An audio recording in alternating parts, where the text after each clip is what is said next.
game online yang beredar. Dan juga semakin bertambah pastinya pilihan-pilihan game yang dimainkan untuk anak-anak. Meskipun kesannya itu untuk mengisi waktu luang karena mereka juga nggak bisa kemana-mana, sekolah pun juga semuanya basicnya online. Tapi seringkali kita sebagai orang tua kadang lupa, kita nggak tahu persisnya anak kita itu sedang bermain game apa ya. Adakah Bapak Ibu di sini yang juga tahu game apa sih yang lagi dimainin atau yang lagi disenengin sama anak-anak? Tahu? Iya. Untuk Bapak Ibu yang mungkin masih juga tetap screening dan lain-lain, kita masih bisa ngecek. Nah, ternyata di balik keasikan dari bermain game atau bermain apapun di dunia maya termasuk juga media sosial, kita sebagai orang tua harus waspada. Karena ternyata ada banyak bahaya-bahaya yang mengintai. Ketika kita membaca tema kita di hari ini menyingkap seksual cybercrime. Apa sih yang Bapak Ibu rasakan? Ngeri ya, ngeri-ngeri sedep. Saya pun juga ketika baca temanya tuh juga agak deg-degan gimana. Bukannya mau menakut-nakuti, tapi kita mau melihat apa saja sih potensi-potensi bahaya yang ada di dalamnya. Dan kemudian bagaimana kita sebagai orang tua harus menyikapinya. Bagaimana kita bisa melindungi putra-putri kita dari segala macam bahaya yang mengintai. Dan di malam hari ini nanti kita akan bersama-sama dipandu oleh Bapak Kuryake Karismawan. Beliau adalah seorang psikolog yang juga punya beban yang begitu besar juga untuk boleh dibagikan bersama-sama dengan kita di malam hari ini. Dan mari Bapak Ibu sebelum kita mulai acara kita di malam ini, saya mau mengajak Bapak Ibu semua yang hadir di tempat ini dan juga yang sudah bergabung secara online untuk bisa bersama-sama memujikan. Berikanku hati. Kita mau meminta hati yang sama seperti Tuhan. Kita mau merendahkan diri kita. Kita mau meminta segala perlengkapan untuk bisa menjadi teladan, untuk bisa melindungi putra-putri kita sama seperti Tuhan menjaga kita anak-anaknya.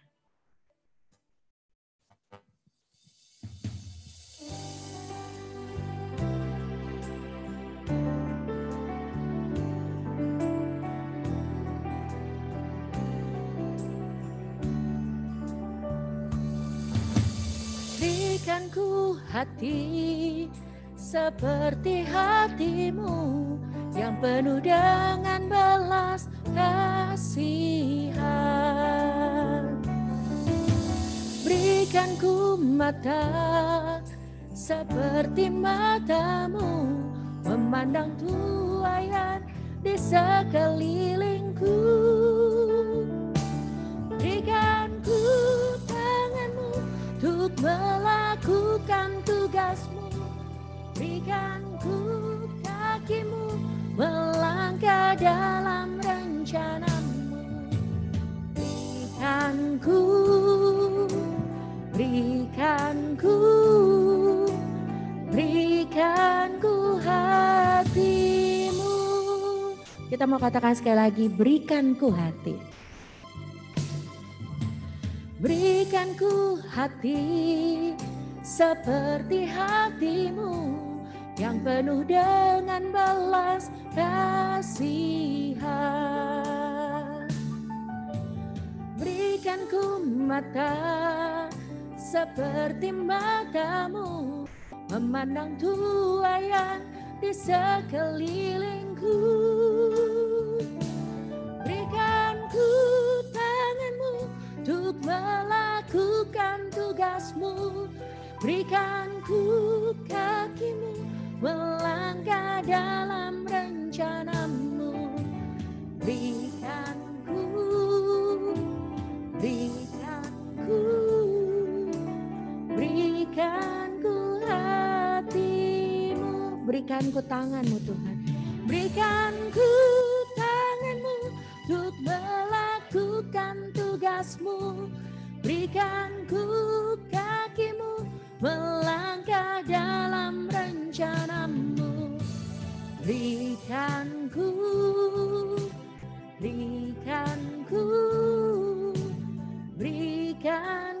hatimu. Kami mengundang Bapak Wiwi untuk bisa memimpin kita di dalam doa.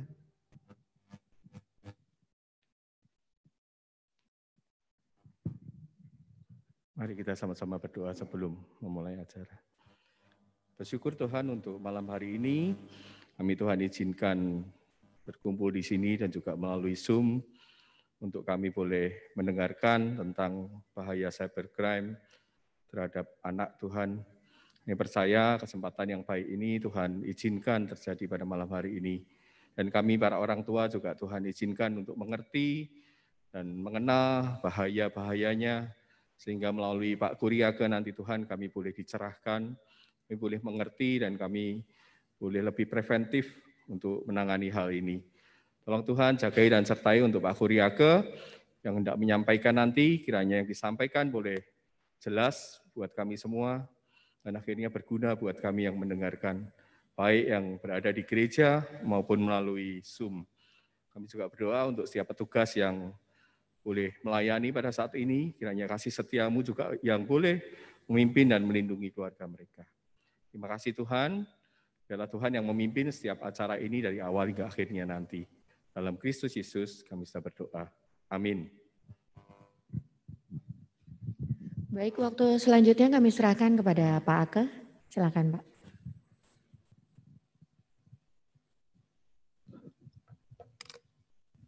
Shalom Bapak Ibu. Iya, terima kasih sudah berkenan hadir begitu ya. Jadi terima kasih kalau pertama berkenan hadir, yang kedua majelis dan gereja berkenan mengatur waktu. Kalau biasanya itu pembicara itu diundang. Tapi khusus kali ini tuh saya yang minta. Saya minta, mbok diadain acara, mbok saya diundang. Maksa banget gitu kan ya. Gitu. Ya, ini topik yang akan kita bicarakan. Jadi kita akan membicarakan tentang cybercrime terhadap anak. Nah, kenapa saya yang maksa? Saya minta ada acara ini gitu. Biasanya saya dosen, saya psikolog, dan saya banyak memberikan training-training di perusahaan, di dinas, di kementerian, dan ngomongin tentang optimisme. Ngomong tentang optimis gitu ya. Oh, rupanya ini saya nggak optimis, nggak mau di jalan kayak gitu. Bolehkah dibantu? Oke, next, boleh.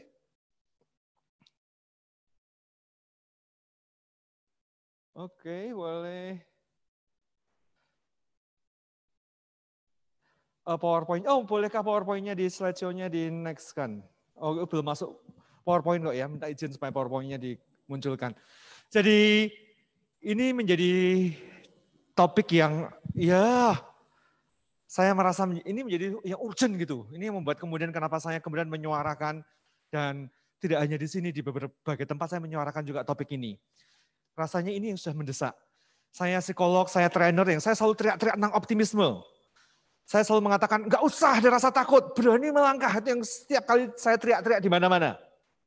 Boleh diklikin, nah saya itu biasanya bengak-bengok kayak gini. Wani, bisa, enggak perlu takut, maju. Kalahkan rasa takut, wah. Kaca injak-injak enggak apa-apa, pokoknya bisa, saya yakin gitu. Saya adalah orang yang bergerak kemana-mana dan menyuarakan tentang optimis, saya nggak perlu khawatir. Pasti bisa ditaklukkan, pasti bisa diatasi. Dari perusahaan-perusahaan, asal susah pasti bisa dikalahkan. Pasti kita bisa buka pasar baru. Nggak usah khawatir, pasti bisa. Di sekolah-sekolah saya juga bilang begitu. Maju bisa.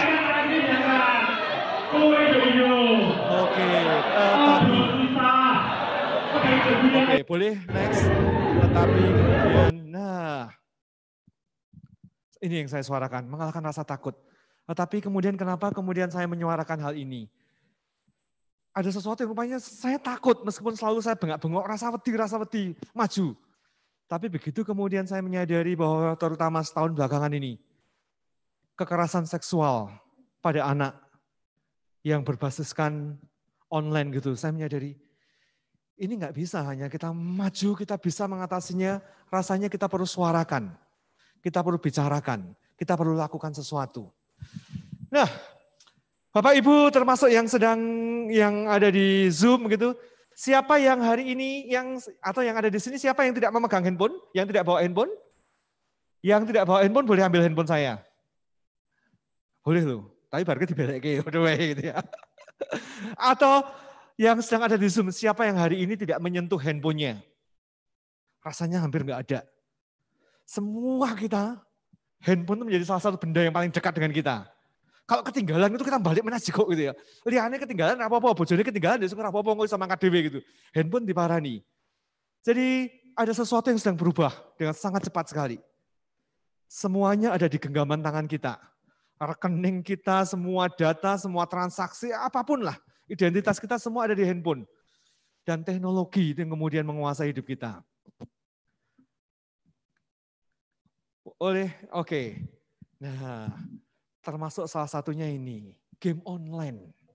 Yang bagi kita semua orang asing gitu. Hari kemarin ngobrol dengan anak-anak, hari kemarin ngobrol dengan mereka, saya agak jauh supaya nggak nyiprat gitu ya. Karena kadang-kadang ini turun gitu. Nah, kemarin ngobrol dengan anak-anak dan cerita tentang game apa saja yang mereka biasanya main. Wah, rupanya lengkap. Anak-anak kita tuh memang jagoan-jagoan. Kalau kita zaman dulu mainnya game apa? Sondah Manda, apalagi. Oh, kira ada game ada komputer lumayan lah Mario Bros gitu. Kita yang sana-sana, saya terus desa-desa gitu ya. Engklak, kemudian jetungan gitu. Tapi anak-anak kita, wow, semuanya berbasis teknologi dan gamenya itu canggih-canggih. Beberapa kita nggak mendengar. Fortnite gitu, wow, ini opo gitu ya. Tapi kemarin ada satu anak yang cerita loh, kalau dia main, papinya kadang-kadang juga ikut main. Wah, nggak tahu ini mungkin salah satu dari antara kita gitu ya. Papinya gaul sekali. Kalau dia main, papinya sesekali ikut main. Itu menarik itu. Dan anak-anak kita dia cerita, ketika mereka main, mereka terhubung dengan banyak sekali kawan-kawan. Ketika saya kan kemarin tanya, kalau main dengan siapa saja? Dari teman dari mana saja? US, UK, Korea, Vietnam, Australia. Wah, teman anak-anak kita tuh mainnya dari mana-mana. Sehingga kemudian ketika saya tanya, ada nggak manfaatnya main game? Kira-kira jawabannya apa? Jawabannya apa? Ada. Bahasa Inggrisnya jadi bagus. Itu kan bikin les-les bahasa Inggris jadi tutup gara-gara main game. Wah, mereka kan kemudian ngomong dengan banyak orang-orang di luar sana. Jadi game kemudian memberikan hal yang baik. Nah, metaverse. Nah, menyadari Facebook namanya diganti dengan apa? Ya, kita kan opo diganti opo ya Facebook gitu ya. Meta gitu ya. Facebook diganti dengan Meta gitu. Jadi ada sesuatu yang kita tuh nggak kepikiran gitu ya. Yang semuanya beberapa tahun lagi ketika kita kerja, kita cukup di rumah pakai Google-nya itu dan kemudian avatar kita yang akan berangkat ke kantor.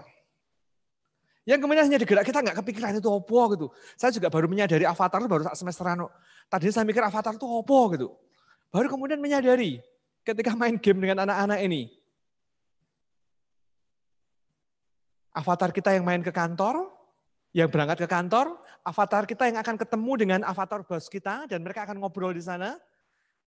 Dan kita yang menggerakkan sih, tapi yang datang ke kantor, yang kantornya itu dalam bentuk virtual, kita datang ke situ, kita pakai mobilnya virtual, pesawatnya virtual, sepatunya virtual, sesuatu yang kita tuh sekarang nggak kepikiran. Wih, kayak ngopo gitu. Itu yang kemudian ini si Erick Thohir. Erick Thohir sekitar sebulan yang lalu tuh ya, Desember kemarin, dia shock. Ada dunia baru yang tercipta, metaverse. Kemudian Jokowi kemudian nyambung juga. Bilang metaverse, kita metaverse opo gitu. Kita bisa beli, bahkan sekarang kalau kita jual beli apartemen fisik, sekarang apartemennya versi metaverse sudah diperjualbelikan. Kantornya sudah diperjualbelikan. Adidas pun bikin sepatu versinya metaverse. Investasi mereka gede sekali. Google, Facebook, Microsoft, semua bergerak ke sana. Dan kita semua orang tua tuh nggak kepikiran. Tapi tahukah, anak-anak kita tuh sudah memulainya. Mereka sudah memulai dunia yang baru ini. Bergerak ke metaverse itu. Beberapa pekerjaan yang sekarang ada ini sebentar lagi akan hilang. Semuanya akan virtual. Dan anak-anak kita pun sekarang memulainya. Jadi ketika mereka main game, sesungguhnya mereka sudah memulai masuk ke masa metaverse itu. Mereka melompat. Itu bisa dianalogikan ketika zaman awal-awal perubahan teknologi. Ketika kita semua zaman waktu itu kakek nenek kita masih ngopaini jaran, ngopaini kuda. Tiba-tiba kemudian ada informasi bahwa sebentar lagi kuda nggak akan dipakai. Orang kemana-mana akan pakai besi-besi yang disambung, yang ada rodanya yang bisa bergerak. Dan kakek nenek kita, apa itu? Wah, aneh itu. Nggak mungkin. Tetap bisnis kita harus berkuda, harus pakai kuda. Kalau nggak pakai kuda itu ya nggak bisa. Baru kemudian 30-40 tahun kemudian kita syok. Yang kemudian ngopaini kuda, yang kemudian bengkel dokar, tiba-tiba rapayu. Nah, metaverse adalah dunia virtual di mana kehidupan kita pindah ke sana. Dan anak-anak kita sekarang memulainya dalam bentuk game. Jadi satu sisi ada baiknya anak-anak kita dolanan game. Karena mereka sudah masuk ke teknologi itu. Nah, tapi ini yang kemudian kita akan berbagi cerita, ngobrol bersama dalam 30 menit ini. Nah, ini yang jadi tantangannya. Dalam 30 menit ini kita akan ngobrolin di balik itu semua. Nah, bolehkah dia bergerak? Rupanya dia nggak bergerak. Oke, katanya butuh bantuan memang ini. Nah, ada sesuatu yang bersama-sama dengan anak kita. Dengan game online ini. Kira-kira Bapak Ibu bahayanya apa saja? Yang ada di Zoom boleh chat loh ya. Kira-kira game online bahayanya apa saja sebelum kita ngomongin tentang kekerasan seksual? Bahayanya game online apa aja? Mari, Bapak Ibu di sini juga boleh ngobrol, boleh komentar. Bapak Ibu teman-teman yang ada di Zoom juga boleh chat. Nah, sehingga saya bisa membaca chatnya juga. Apa aja bahayanya? Kecanduan. Oke, baik. Saya di Fakultas Psikologi Sugio Pranoto, saya menjadi kepala Center for Addicted Studies. Kepala untuk mempelajari tentang kecanduan, pemulihan dari kecanduan. Sehingga betul, kecanduan karena game online itu sama mengerikannya dengan kecanduan dengan narkoba. Bagian otak yang rusak sama saja. Tapi sebelumnya saya menjadi kepala pemulihan trauma. Cukup lama, hampir 9 tahun saya menjadi kepala pemulihan trauma. Sehingga kemudian kisah ini yang akan saya ceritakan. Nah, boleh next lagi. Ya, selain kecanduan, nah ini barusan 2 bulan yang lalu, belasan anak perempuan jadi korban kejahatan seksual game online. Jadi gamenya yang ini mereka, wah betul, wah ini kecanduan, oke malas belajar, kesehatan mata, ngabisin kuota internet, iya marah kayak wong tuanya judek gitu ya, gitu ya, boros gitu, ya betul sekali gitu ya. Jadi kemudian waktu tidurnya tuh jadi berantakan, dampaknya insomnia, betul, banyak hal yang syarafnya terganggu karena mentelang terus gitu. Ya. Nah sedihnya nggak hanya itu, masih ada yang lain. Ini dia, jadi ini gamenya tuh Fortnite. Di game ini mainannya tuh kelompok, mainannya grup gitu. Nah kita bisa main dengan siapapun, dengan orang dari negara manapun di tempat itu. Jadi bayangin di mainan itu saya akan punya di game itu saya menjadi diri saya, Ake yang lain ada di situ. Kemudian nanti akan ada Pak Wiwi juga ada di situ. Wah dengan bentuk tubuhnya yang dia pasti memilih yang tampan, yang gagah sekali gitu. Seperti beliau yang aslinya gitu kan ya. Saya juga begitu. Kita bisa memilih bentuk tubuhnya, memilih fisiknya, dan kemudian ketemu dengan banyak orang dari berbagai negara. Kemudian beberapa anak-anak kita tuh mainnya grup dengan teman-temannya sendiri. Tapi di kasus ini kemudian ada satu orang yang kemudian masuk juga ikut bermain dengan mereka. Ikut bermain kemudian kan mainnya itu bisa interaksi, bisa ngobrol. Jadi jangan bayangin bahwa gamenya itu hanya satu arah gitu ya. Kita main sama kayak zaman dulu main dengan komputer. Ini kita bisa ngobrol dengan orang lain. Jadi kita bisa mukul dia, kita bisa nendang dia, kita bisa berinteraksi dengan dia, dengan orang yang kita nggak kenal itu. Dan orangnya itu kemudian mulai menyapa anak-anak ini anak-anak SMP. Dan kemudian ditawari, mau nggak ku beri diamond? Diamond ini di permainan-permainan ini bisa dijual, bisa dirupiahkan. Jadi kenapa anak kita mengatakan kalau main game itu bisa dapat uang? Memang iya. Jadi ketika dia menang mengumpulkan sesuatu, ini bisa dijual. Ada orang lain pasti mau beli. Ada senjata yang kalau dia dapat senjata sesuatu, dia sudah bosan atau punya senjata yang baru, senjata yang lama bisa dia jual. Sehingga memang dapat duit cash akhirnya, kemudian ditransfer ke rekening dia. Nah orang ini, penjahat ini kemudian mengatakan, ku beri 300 diamond. Waduh, ini duit gede sekali. Tapi aku minta nomor WhatsApp-mu. Wah ya anak-anak lah, nomor WhatsApp paling cecetan gitu. Kalau nggak suka ya diblok gitu. Kan sesimpel itu mereka kira. Sudah kasih nomornya. Kasih nomornya, kemudian diamonnya juga dikasih. Wah anak-anak suka sekali. Dia suka, tapi orang ini sekali lagi, ini orang-orang dewasa yang penjahat-penjahat, predator yang pintar memainkan emosi anak. Dia ngiming-ngimingi lagi, sehingga anak-anak bertahan tidak ngeblok dia dan mulai memberi ancaman. Karena sudah mengamati pola anak main jam berapa, keluar jam berapa, dan beberapa ancamannya adalah akunmu tak bajak. Dan mereka kan tahu, karena dia ketika main game selalu menang terus, sehingga ngerti, wah ini pintar banget nih. Anak-anak remaja kan ketakutan, takut akunnya dibajak. Nah kalau kamu nggak mau akunmu dibajak, kamu harus foto gitu, foto kirim. Anak-anak mereka merasa pikir mau foto tok ya, rapopo. Dia foto dan kemudian dikirim.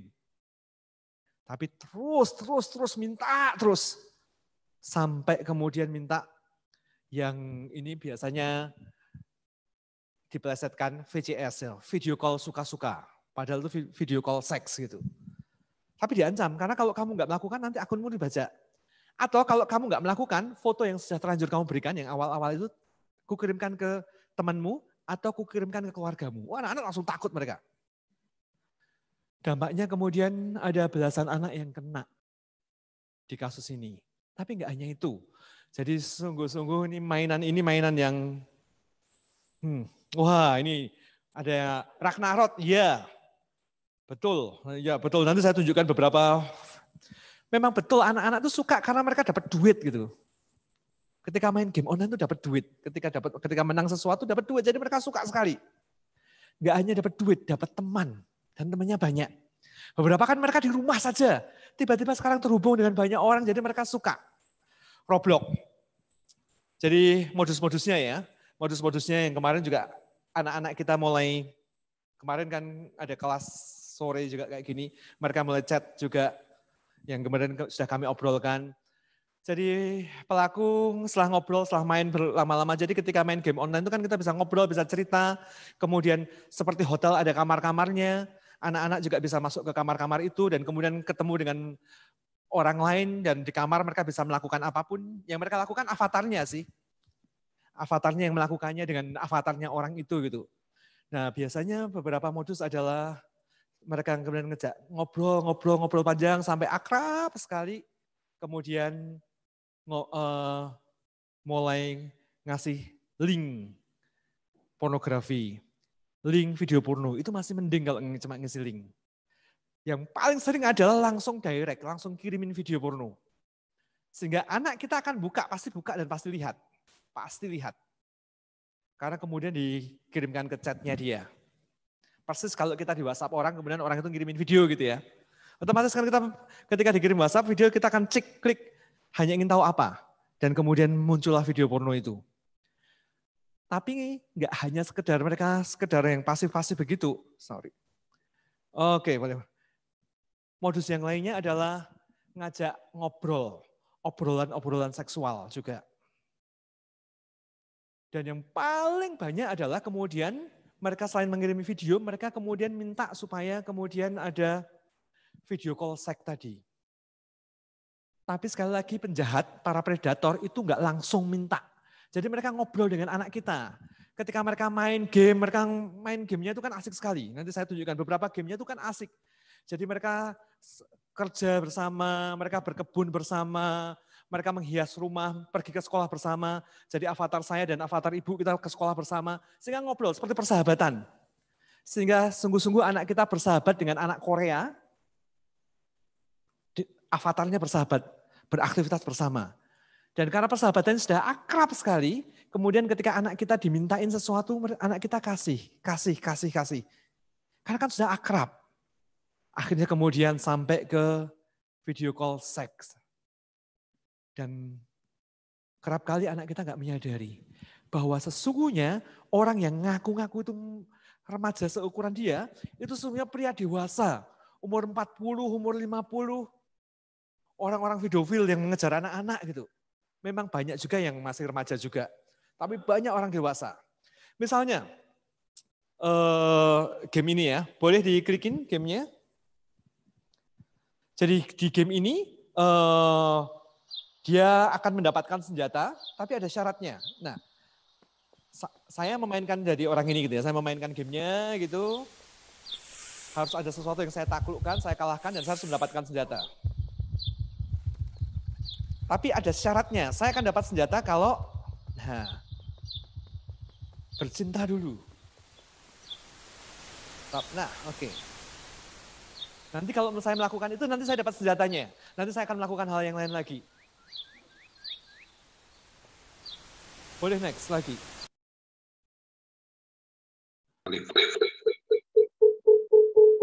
Oke. Nah, ini dia. Ini salah satu yang sedang ngetren. Ini yang paling banyak sekali di-download oleh anak-anak sekarang. The Slim ini. Karena ini mereka bisa bersahabat. Dia bisa bersahabat dengan banyak orang dari berbagai negara, ketemu orang dan kita bisa memilih karakter kita masing-masing. Kita bisa melakukan kegiatan bersama, bisa nyanyi bersama. Avatar kita, tadi itu saya mikir ini sesuatu yang jauh, yang membuat kemudian saya geger ke Pak Wi, mau diadain. Suatu saat saya sedang lihat televisi, tiba-tiba 2 anak saya itu ngekek-ngekek. Anak saya yang gede umur 10 tahun, yang kecil 5 tahun. Mereka tertawa ngekek-ngekek, kepinggal-pinggal. Saya mikir, ngapain sih? Rupanya mereka berdua sedang megang handphone, arahnya beda, tapi ngekek-ngekek. Kemudian saya lihat, loh, rupanya mereka sedang memainkan game yang sama. Kakaknya tuh sedang gendong adiknya di avatarnya itu. Sedang gendong-gendongan gitu ya. Bayangin gendong-gendongan di salju. Gendong-gendongan di salju, mereka main sendiri-sendiri, dan mereka tertawa karena kakaknya kepleset ketika gendong dia gitu. Untung mainnya gendong-gendongan gitu. Di mainan-mainan ini, itu enggak hanya gendong-gendongan, tapi aktivitas seks. Jadi avatarnya anak saya bisa kemudian beraktivitas seks dengan avatarnya orang lain. Sesuatu yang kita tuh enggak kepikiran. Kita sama sekali enggak kepikiran. Jadi aktivitas seksual yang virtual itu sesuatu yang, nah, summertime ini, wah. Jadi summertime ini juga yang cukup favorit, anak-anak suka. Si cowok ini, dia lulus SMA dalam kisahnya ya, lulus SMA dan akan masuk ke perguruan tinggi. Tetapi ayahnya meninggal dan meninggalkan hutang yang banyak sehingga dia dikejar oleh mafia. Sehingga tugas si cowok ini adalah harus bisa membayar hutangnya, membayar hutang ke mafia itu. Dan kemudian di situ ada banyak main game-game yang bisa dia lakukan si cowok itu. Ada beberapa hal yang harus dia lakukan untuk kemudian dia bisa mendapatkan uang. Dan gamenya itu menarik, bukan game yang membosankan. Game yang asik sekali. Sehingga salah satu aktivitasnya di awal-awal itu dia wajib untuk mengintip si Jenny mandi. Kemudian aktivitas yang lainnya, dia akan kemudian menjadi simpanan dari seorang tante. Dan itu dimainkan, dan kalau dia melakukan itu nanti dia akan dapat uang. Dan ketika dia dapat uang, dia bisa membayar mafianya itu. Dan permainnya itu sangat asik. Sangat asik. Memang enggak semata-mata semuanya selalu pornografi gitu. Dia harus sekolah juga. Dia harus main musik juga. Sehingga anak-anak merasa bahwa ini bukan video yang mesum. Lawang macam-macam kok. Tapi di antara macam-macamnya itu ada beberapa hal yang kemudian disisipi. Dan sialnya adalah predator. Mending kalau anak kita, meskipun sudah enggak baik ya, kalau anak kita hanya main begitu saja sih, enggak apa-apa. Tapi sialnya kalau ketemu avatar lain, yang itu memang niatnya jahat, yang niatnya mendekati anak kita, itu yang kita enggak kepikiran. Summertime Saga ini favorit, ini video yang cukup lama. Game online dan berkembang terus gitu. Itu yang game online. Nah, kebanyakan memang game online itu laki-laki. Laki-laki, perempuan ada, tapi jumlahnya enggak terlalu banyak. Tapi ada, terutama The Slim itu ya, itu perempuan banyak. Kebanyakan laki-laki. Nah perempuan, kalau gitu perempuan aman. Enggak, sama aja. Jadi anak-anak kita yang perempuan juga sama-sama rapuhnya. Jadi kalau ada beberapa penjahat memang modusnya mendekati seksual dengan cara ngirim link video, ngejak chat seks. Nah beberapa yang lain lebih halus, ini yang banyak kena. Terutama kalau ini anak-anak SMA dan mahasiswa. Di Semarang banyak sekali yang kena ini. Anak-anak kita yang SMA dan mahasiswa itu kan dorongan untuk kerja dapat duit itu kan udah gede. Gimana caranya dapat duit? Gimana caranya handphone itu digunakan untuk dapat duit gitu ya. Niat anak kita tuh baik. Tapi, nah disinilah penjahat mulai masuk. Jadi cukup banyak sekali. Modusnya adalah mereka menawarkan anak kita untuk menjadi endorse dari butiknya. Nah anak kita kan suka. Kalau kita lihatlah, lihat tulisannya. Jadi simpel sekali, hanya diminta untuk kasih namanya siapa, alamatnya di mana, nomor HP-nya dan nomor rekening. Nanti dikirimi duit oleh pelakunya ini dan dikirimi duit betul. Sehingga anak kita tuh yakin ini dapat kerjaan, ini akan endorse. Endorse ada yang batik, ada yang gaun, sehingga anak kita tuh yakin gitu ya. Betul kemudian. Dan kemudian setelah itu pelakunya ketika dia sudah mengisi data, pelakunya kemudian mengatakan alamatmu di mana ini. Nanti aku akan mengirimi bajunya untuk kamu pakai, kamu foto. Duit sudah dikirimkan, anak kita semakin yakin. Nanti akan dikirimi baju, nanti tinggal foto, nanti wajah dia yang cakep itu akan muncul di batik online-nya, di butik online-nya. Wah, anak kita suka sekali kan. Padahal baju itu nggak akan pernah dikirimkan. Tetapi pelakunya akan minta dia untuk foto dulu. Kamu foto dulu untuk kita bisa ngepasin, ukurannya pas nggak? Selalu polanya penjahat itu nggak pernah minta selalu foto bugil, nggak ada. Dia akan minta foto yang biasa. Foto-foto kayak gitu, sehingga anak kita akan dengan tulusnya foto dan dikirim. Dan penjahatnya mengatakan, kok nggak pas ya? Bisa nggak itu dibuka sidik? Kelihatannya pundakmu itu nggak kelihatan, tolong ditarik sidik. Dan sekali lagi anak kita masih tulus. Mereka nggak kepikiran, dan dibuka sidik pundaknya dan difoto gitu, kirim. Tapi terus begitu sampai kemudian bugil. Beberapa orang sudah menyadari, misalnya. Ini kalau lihat chatnya tuh orangnya tuh sopan sekali. Ya kak, minat nggak kak? Kamu domisilinya di mana kak? Yang jawab di Tangerang gitu. Ini syaratnya. Model gaunnya kayak gini kak, dan dia nunjukin contoh bajunya gitu ya. Bukan lingkar badan. Nah, oke. Kemudian fotonya, sorry ya ngerepotin gitu ya. Jadi kelihatannya sopan sekali, sehingga anak kita tuh nggak curiga. Tapi kita lihat lagi. Sampai akhirnya kemudian, yang menarik adalah orang-orang ini mengincar anak kita dari Instagram. Anak kita kan suka kalau followernya banyak kan. Followernya banyak dan kemudian dia sudah mulai mengincar. Dan begitu anak kita sudah jadi incaran, si penjahat ini juga akan memfollow teman-temannya. Ini yang dimainkan oleh para penjahat yang modusnya Instagram ini ya, butik ini. Anak kita itu paling takut kalau ada sesuatu yang dia salah yang temannya tahu. Karena anak-anak remaja itu sangat kepikiran sekali dengan suara teman. Suara papa mamanya dia masih bisa ngeyel. Tapi suara teman, wah dia bisa down, bisa hancur sekali. Sehingga penjahat ini sudah mulai mengenali polanya, sehingga mereka akan memfollow teman-temannya juga. Nah, begitu dia sudah mulai mendapatkan fotonya separuh gitu, dan kemudian dia akan minta untuk fotonya dibablaskan. Sampai dibuka begitu. Boleh next-kan lagi. Ini kadang jalan, kadang enggak ini. Oke. Slideshow-nya.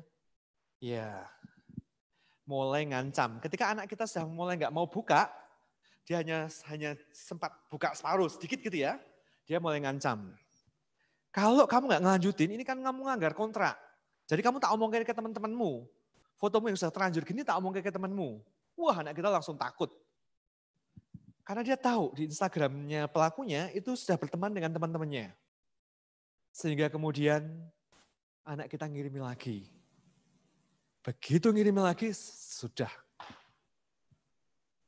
Beberapa mereka hanya minta duit gitu ya. Beberapa kasus yang kemudian ketemu dengan saya, yang kemudian selesai. Konangannya itu gara-gara papa mamanya itu menyadari kok duit hilang terus gitu. Duit kok hilang terus gitu. Mereka dan biasanya disalahkan siapa? Kalau duit hilang terus, siapa yang disalahkan? Siapa? Iya, tuyul mesake to. Padahal tuyulnya dong kerja, aku dong kerja salahke terus gitu ya. Wah, tuyul ini karena ada setan. Ah, setannya anaknya dewi padahal gitu ya. Baru kemudian ketika duit hilang terus gitu, baru kemudian dia mulai menyadari dan cari tahu. Rupanya anaknya karena mau dikirim. Karena kemudian dikirim ke pelakunya. Masih mending kalau hanya kirim duit. Ada satu kasus di Semarang, polanya sama, Instagram juga. Setelah kemudian di follow, kemudian prosesnya sama, dimintain foto. Setelah itu, kemudian dia karena pelan-pelan juga tahapannya. Sedikit-sedikit, kemudian dimintain foto tanpa baju. Tapi dia ngasih, karena yang awal dia sudah terlanjur memberikan. Sampai yang paling bego kemudian dia diancam. Si pelakunya minta dia membuat video seks. Dan diancam, kalau nggak mau bikin, fotonya akan dikirimkan ke kampus. Wadah, dia takut. Akhirnya dia bikin. Begitu videonya bikin, pelakunya kemudian lanjut. Minta dikirimi duit, atau videonya dikirim kampus. Kirimi duit. Sialnya videonya tetap dikirim ke kampus. Dan di-upload gitu. Waduh, itu geger. Jadi kadang-kadang anak-anak kita nggak menyadari. Karena anak-anak kan kita semua suka, bahkan kita orang dewasa juga suka kalau temannya banyak. Sehingga kemudian nggak menseleksi siapa followernya. Pokoknya asal ada orang mau memfollow gitu, di-approve gitu. Tidak membedakan, bahkan beberapa orang dewasa gitu, nggak membedakan akunnya bisnis dan akunnya untuk pertemanan. Padahal para penjahat ini sudah mulai ngincar mereka kayak gitu. Satu kasus lagi yang menggunakan Instagram, itu di Ungaran. Jadi si anak ini juga di-follow dan kas anak remaja. Dia anak yang sangat sopan, anak yang sangat baik. Saya cukup mengenal anak ini gitu ya. Karena sejak kecil saya tahu anak ini gitu. Sopan dan sangat baik sekali anaknya. Ditumbuhkan keluarga yang sangat rohani gitu. Dan karena dia anak tunggal, papa mamanya sangat melindungi dia. Enggak banyak diizinkan pergi gitu. Pokoknya sangat disayangi sekali. Tapi persis kas anak-anak remaja, begitu SMP, SMA kan mereka mulai gelisah. Pengen punya pacar, pengen punya teman. Dan kemudian ada orang yang memfollow dia. Si remaja ini umurnya 17 tahun. Yang memfollow ini kemudian cerita bahwa dia juga SMA, tapi umurnya sudah sedikit lebih tua, 19 tahun. Dan kemudian mereka ngobrol-ngobrol, cat. Ketika ketangkap, ketahuan bahwa dia bukan 19 tahun, dia 31 tahun. Tapi kan dia ngakunya 19 tahun, jadi si cewek ini suka dan akhirnya sering ngobrol, sering cacatan gitu. Ketika di kamar mereka sering cerita dan sering telepon-teleponan. Tapi yang si penjahat ini pintar, dia nggak pernah mau untuk video call. Karena kan masih langsung ketok anak tua gitu kan ya. Jadi dia hanya telepon-teleponan gitu. Kemudian janjian ketemuan di Ungaran, di alun-alun mini. Kemudian si anak ini ditemani ibunya nungguin cowok ini. Cowoknya nggak jadi datang. Ketika kemudian ketangkap, cowoknya cerita kalau dia itu datang. Tapi begitu ada ibunya, batal dia. Yang kedua, di kantor pos Ungaran. Dia datang sendiri, ibunya nggak nemeni. Sudah dijemput, bawa ke Bandungan. Diperkosa. Dari kasus itu kemudian ketahuan korbannya 5 dari satu pelaku ini. Mereka di-follow. Dan kemudian sudah diincar gitu ya. Dan anak-anak kita nggak curiga. Anak-anak kita nggak curiga. Dengan modus-modus semacam itu. Boleh next lagi. Ada yang modus-modus endorse yang paling banyak. Nah, ini kasus ini modus endorse gitu ya. Jadi dia sudah lihatlah, kalau ngomong orangnya tuh sopan sekali sehingga anak kita tuh nggak akan curiga. Mereka pikir bahwa sungguh-sungguh akan dapat kerjaan. Dan mereka semua kan bangga kalau fotonya tuh muncul di Instagram, muncul berkali-kali dengan gaun yang bagus, dengan baju yang bagus. Padahal sesungguhnya mereka sedang diincar gitu. Mereka sedang berusaha untuk diterkam gitu. Begitu anak kita nolak, lihatlah chatnya. Ngancam, kirimin ke teman-temanmu. Dan anak kita takut. Dan mereka memilih untuk kemudian mengikuti kehendaknya si pelaku. Dan dampaknya menjadi semakin buruk. Itu yang modusnya endorse. Yang modus riset, nah ini cukup sering, kalau ini kan mungkin beberapa kita juga cukup sering mengenali gitu ya. Modusnya tiba-tiba ada dokter spesialis yang memperkenalkan diri dan ngajak ngobrol so akrab dengan anak kita, dan kemudian mengatakan, dan kebanyakan penjahat juga, meskipun mereka laki-laki, mereka foto profilnya itu perempuan dan ngakunya perempuan. Dan mereka bilang gini, ini untuk riset, analis perbandingan tuh, terhadap bentuk dan warna kulit yang hamil dan yang belum hamil. Jadi tolong kamu, aku difotoin gitu ya. Dan anak kita karena dia pikir bahwa dokter spesialisnya ini juga perempuan, jadi aman. Dan sebelumnya dia ngobrol yang cukup akrab, ngobrolnya kan cukup akrab gitu. Begitu memfoto dirinya, kirim, sudah berantakanlah semuanya. Jadi teknologi menjadi sesuatu yang menantang sekali. Kita membutuhkannya, mau nggak mau hidup semuanya akan berbasiskan teknologi, kerjaan berbasiskan teknologi. Tapi sedihnya gitu ada banyak penjahat yang mengincar anak kita. Bahkan nggak hanya yang online, suatu saat sekitar 1 semester yang, bukan yang sudah 1 tahun yang lalu di awal-awal COVID. Di salah satu kelurahan di Semarang gitu, di satu perumahan, ada satu anak SMP sedang naik sepeda di perumahan itu, tiba-tiba dia dihentikan oleh satu anak kecil. Anak kecil umur 5 tahun, nggak boleh lewat situ. Sehingga si anak SMP ini kan jadi curiga, kenapa nggak boleh lewat situ? Kemudian ketika dia menengok, ada satu rumah yang kosong di sampingnya dia itu, dan dia lihat ada beberapa kepala anak, ada beberapa kepala itu, kepala anak kecil-kecil di situ. Kemudian dia dekati. Apa yang terjadi?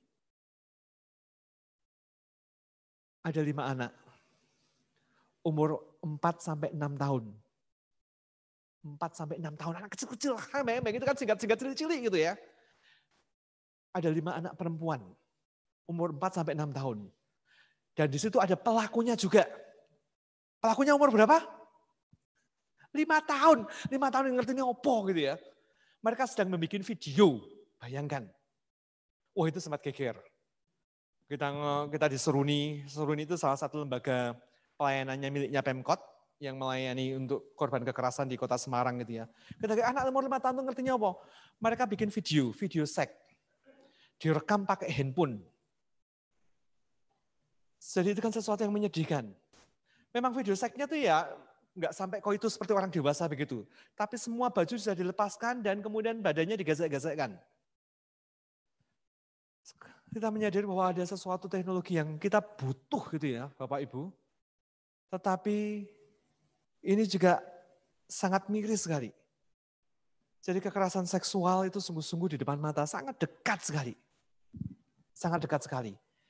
Jangankan anak-anak kita yang dewasa. Inilah orang-orang dewasa, anak-anak kita yang remaja kena. Ini orang dewasa aja kena gitu ya. Boleh mundur ke videonya. Boleh mundur. Jadi ada napi di lapas, setiap minggunya dia dapat 800 juta. Oke. Maju lagi, oke. Ini model cinta. Oh, sorry, ini itu lompat-lompat. Oke, ini. Setiap minggu dapat 800 juta modal handphone. Strateginya adalah sama, ngechat. Ngechat para ibu-ibu. Jadi orang-orang perempuan-perempuan dewasa. Dichat, diajak ngobrol, diajak sahabatan, dipuji-puji. Nah, begitu dipuji-puji, kemudian para ibu-ibu kemudian mulai ya, gelisah-gelisah gitu. Mari para ibu-ibu, kapan terakhir dipuji oleh suaminya gitu ya. Kapan. Mari para ibu-ibu, kapan dipuji terakhir. Mari ibu-ibu yang ada di Zoom, kapan terakhir dipuji oleh suaminya. Suaminya kan bilang, kamu dulu. Ini sekarang tiba-tiba ada laki-laki yang kemudian memuji di Instagram kita.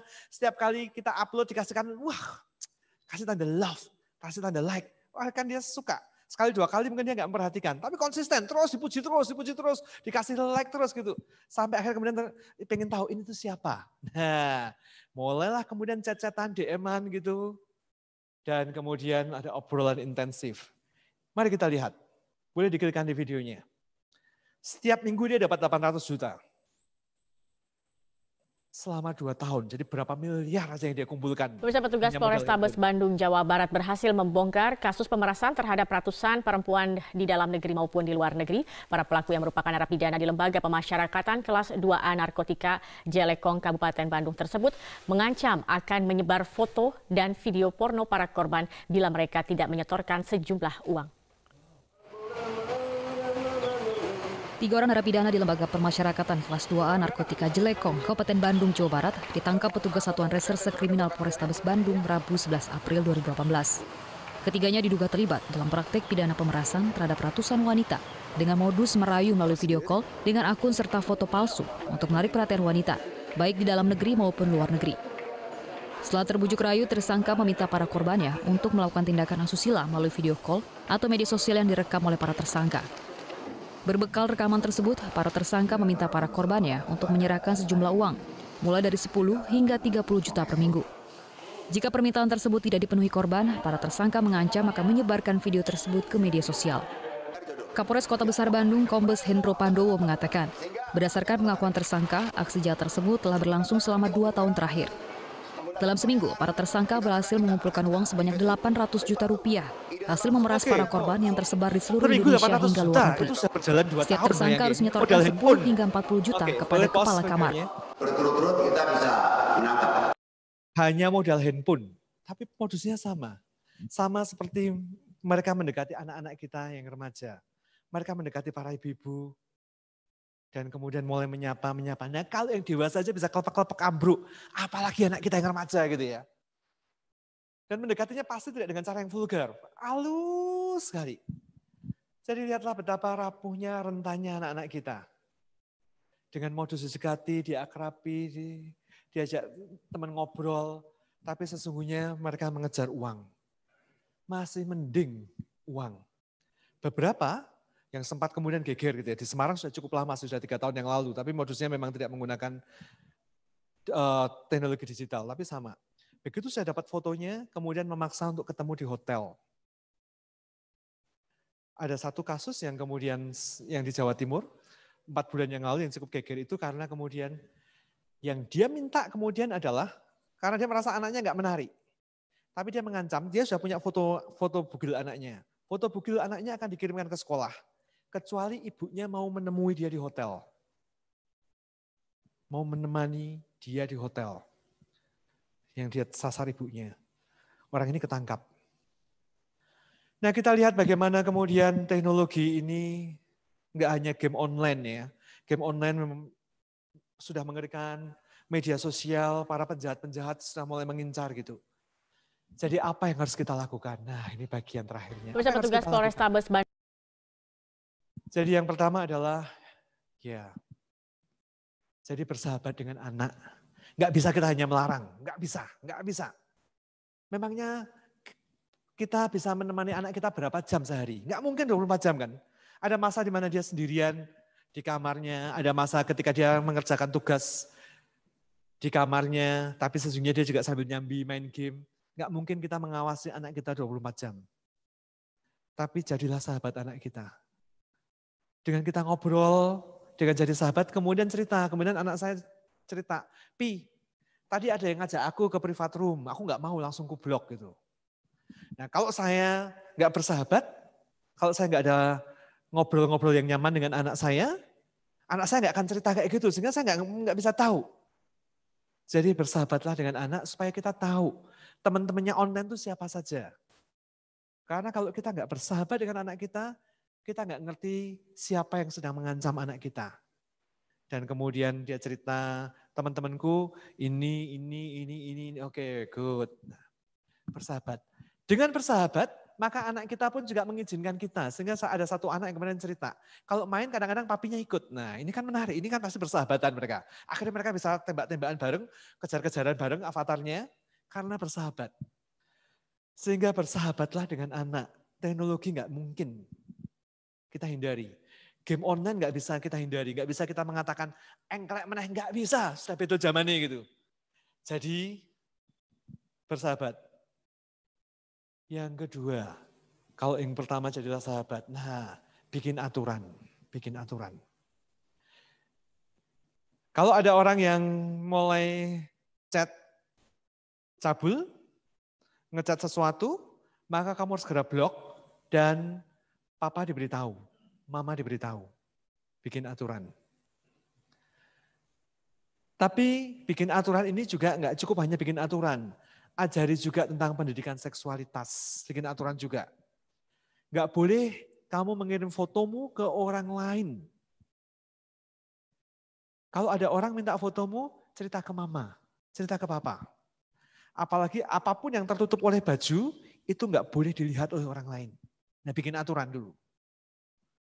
Tapi ini aturan ini bisa jalan kalau kita bersahabat dengan mereka. Kalau enggak, aturan enggak jalan. Jadi yang pertama harus bersahabat dengan anak. Yang ketiga ini, tenang.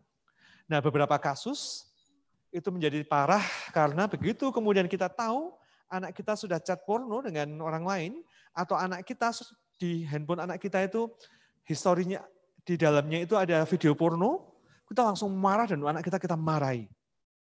Begitu kita marah, maka yang terjadi kira-kira apa ya? Apa yang terjadi ketika kita marah dengan anak-anak? Iya, dia takut, tapi juga dia akan menjadi semakin hati-hati. Gimana caranya supaya papa mamanya nggak bisa mengetahui chat dia. Sehingga ketika suatu saat, semoga nggak terjadi. Tapi ketika suatu saat terjadi sesuatu yang kita nggak suka dan itu sangat menyakitkan kita, tetap tenang, tetap tenang.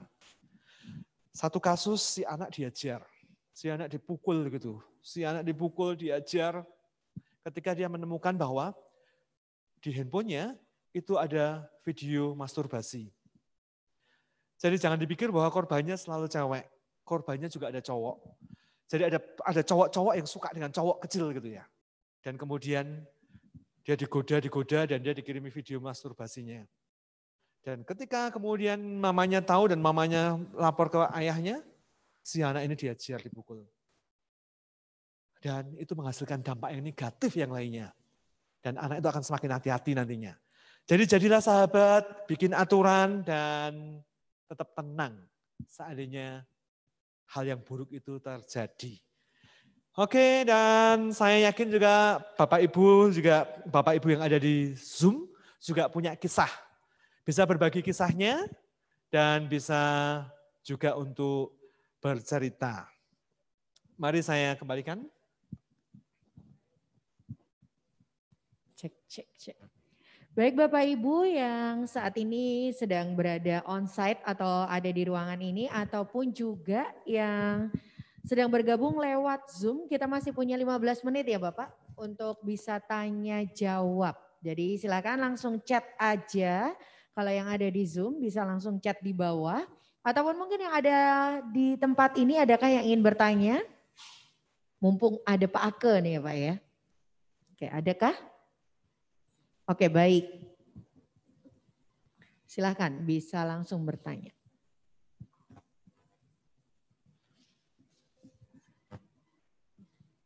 Selamat malam Pak, saya Ayu. Saya punya anak 4 dan 2 mau remaja, sudah remaja, SMP kelas 1, yang satu lagi mau masuk SMP. Yang seperti Bapak tadi bilang, untuk mengenai berteman, saya harus masuk ke lingkungannya. Nah, di situ saya sudah melakukannya, baik saya menanyakan temannya siapa. Pernah waktu itu pas anak saya ulang tahun di tahun kemarin, dia kedatangan tamu laki-laki, tapi beda sekolah gitu. Terus saya bertanya, kamu sekolah di mana? Oh saya sekolah di sini tante. Kamu kesini naik apa? Saya layak seperti teman, tidak mau menghakimi. Sampai saya bilang ke suami saya, kamu harus ngajak ngobrol. Karena nanti suatu saat kamu akan menghadapi seperti ini, saya bilang gitu. Ya untungnya anak ini responnya baik, tidak rasa takut gitu. Tidak merasa, aku ini enggak gitu kan. Terus saya bilang, tolong nak, ini mama belikan makanan karena pas ulang tahun anak saya ada bawain coklat. Ya saya sedikit kayak mengejek, bukan mengejek, jadi kayak bercanda gitu. Wah siapa ini? Saya bilang gitu. Saya tanya kamu berkenal sudah berapa lama sama anak saya? Sudah 1 tahun tante.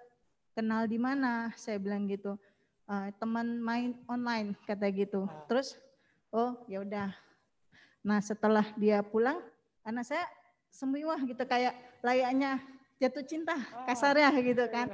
Nah saya langsung, waduh anak saya ada yang disukai nih gitu kan. Terus saya ngajak ngobrol lagi ke anak saya. Itu Kamu kenal dari mana? Oh, saya dari teman ini. Ternyata enggak satu orang, jadi banyak teman gitu. Terus saya bilang, Mama enggak melarang. Kamu mau berteman sama siapa saja tidak apa-apa, asalkan saat kamu mau bertemu dengan siapa, itu kenalkan dulu ke Mama. Main ke rumah enggak apa-apa. Mama akan bertanya rumahnya di mana, dia sekolah di mana. Pemikiran saya kalau kenapa-napa, saya tahu oh ini sekolahnya di sini. Oh ini rumahnya di sini gitu. Kalau menurut Bapak, apakah sudah benar saya sebagai orang tua melakukan seperti itu? Karena zaman saya dulu, saya baru ngerasain apa yang kekhawatiran orang tua saya ngerasain gitu Pak. Terima kasih ya Pak, selamat malam. Baik, itu tadi sedikit sharing ya Pak Ake ya. Itu dari istilahnya kayak tahap pencegahan ya Bu ya. Ataupun juga bagaimana menghandle ketika ketemu dengan kenalan baru dari anaknya. Iya, terima kasih Bu. Itu sharing Ibu itu juga diceritakan satu anak kemarin. Ada satu anak yang cerita juga. Di mana mereka kemudian dia didatangi, jadi ketemuan gitu ya. Jadi permainan game online ini kemudian nggak hanya online, jadi beberapa orang itu kemudian janjian ketemu gitu. Sehingga ini kan bikin kita jadi teratapan. Akhirnya kita saja yang kalau itu ada aktivitas yang pornografi yang cabul avatarnya aja kita sudah nggak terima. Apalagi kalau ketemuan, apa enggak kita tambah takut gitu. Dan itu real kan. Dan menarik yang Ibu lakukan. Ibu jadi sahabatnya. Karena sekali lagi nggak bisa dicegah Bapak Ibu. Nggak bisa dicegah, permainan online nggak bisa dicegah. Sehingga ketika kita jadi sahabat, kita jadi tahu sampai sejauh mana mereka ngapain, mereka kemana. Sehingga kalau mau main ya main fisik ya main fisik di rumah. Ketika anak kita nggak takut, temannya itu juga nggak takut dengan kita, maka mereka bisa main di rumah kita. Dan itu kemudian bisa menjadi terkontrol. Tapi bayangkan ketika itu mainnya di luar, di Bandungan kayak tadi kisah Kati, wah itu kan menjadi mengerikan sekali.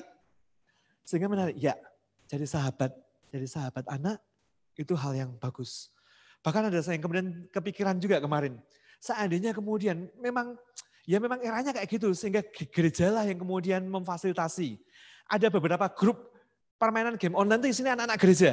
Sehingga mereka sungguh-sungguh menikmati tantangan dan macam-macam, tapi kita yakin itu kan konco-konconya dewi gitu ya. Meskipun satu sisi juga susah karena bocah-bocah kadang-kadang juga nggak mau kalau temannya itu gitu ya. Mereka ingin temannya yang lain. Tapi seandainya kemudian hal ini difasilitasi, seperti zaman dahulu gereja memfasilitasi kita bisa main oyak-oyakan di halaman gereja gitu ya. Sekarang mainannya game online. Tapi di situ ada pembimbingnya yang ikutan main game online juga. Bahkan kadang-kadang ibu pendetanya juga akan muncul juga gitu dan muncul di sana. Mereka kan suka. Tetap main game tetapi merasa aman gitu.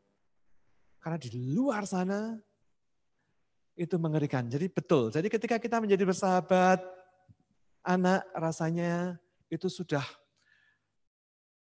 70%, 80% untuk mencegah. Karena anak akan cerita.